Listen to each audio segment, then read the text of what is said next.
Glad you're with us this afternoon, folks. James Fenton here with the Economic Development Agency, and I've got with me Josh Koster with Wil-Ro here in Gallatin.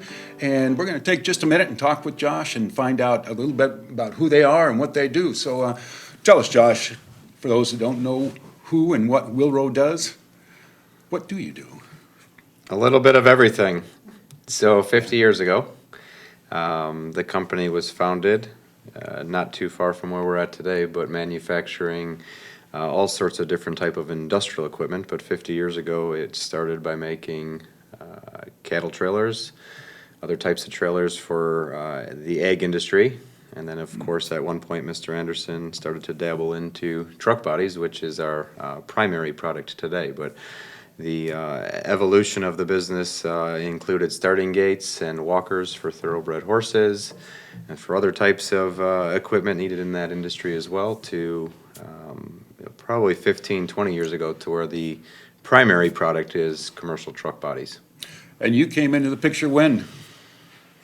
Officially owning it a little over 6 years ago, so April 1st of 17. But 7 or so years ago from when I first met the team at Wil-Ro, the broker who represented the sale of Wil-Ro, met Mr. Anderson and of course his team, and it was a 6 to 9 month journey from first meeting him to the time that I acquired the company.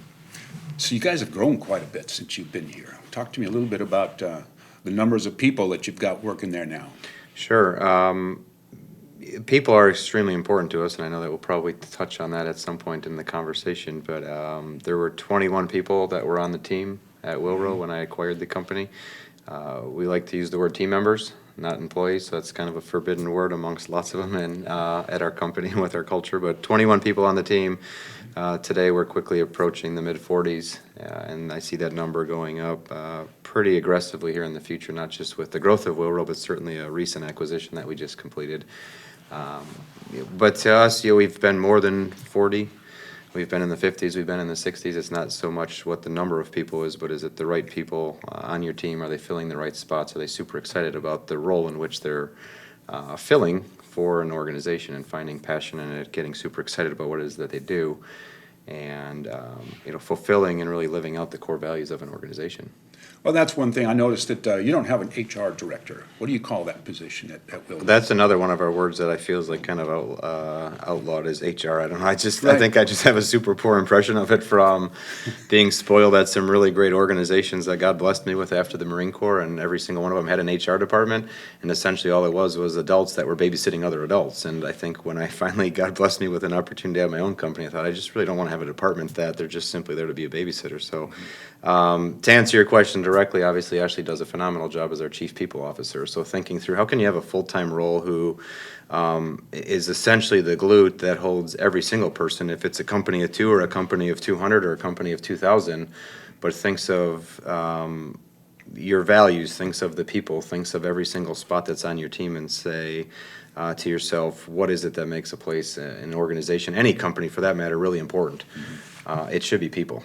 Josh, in past conversations, you've talked about how your product is distributed across the United States and some of the companies you work with. Can you tell us a little bit about that? Absolutely, James. So we've been very blessed, and the business model continues to grow and continues to evolve over the last 6 years. So you could find the commercial truck body on just about any of the OEM platforms, whether that be partnerships that we have with commercial Ford, commercial Dodge, or commercial GM dealerships within different markets or within different regions.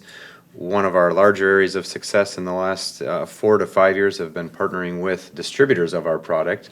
So if you have an appreciation for the Wil-Ro product, for our 50 years in business, for craftsmanship, for the quality of the product, but you live outside of driving distance, we find distributors then within your market. So in the last 36 months, we've gone from 0 distributors to nearly 40 today. As far south as Miami, Florida, as far north as Niagara in New York, and obviously now we're starting to move west as well, where we find people who have a really good alignment with our brand, who represent us in other markets that can then move our truck bodies and our brand within those states. Last year we sold in 38 out of 50 states.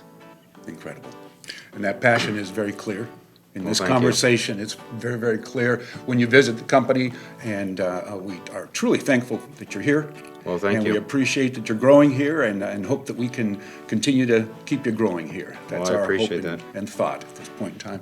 So with that, folks, thank you very much for spending some time with us. Josh, thank you. Thank you, James. Yeah.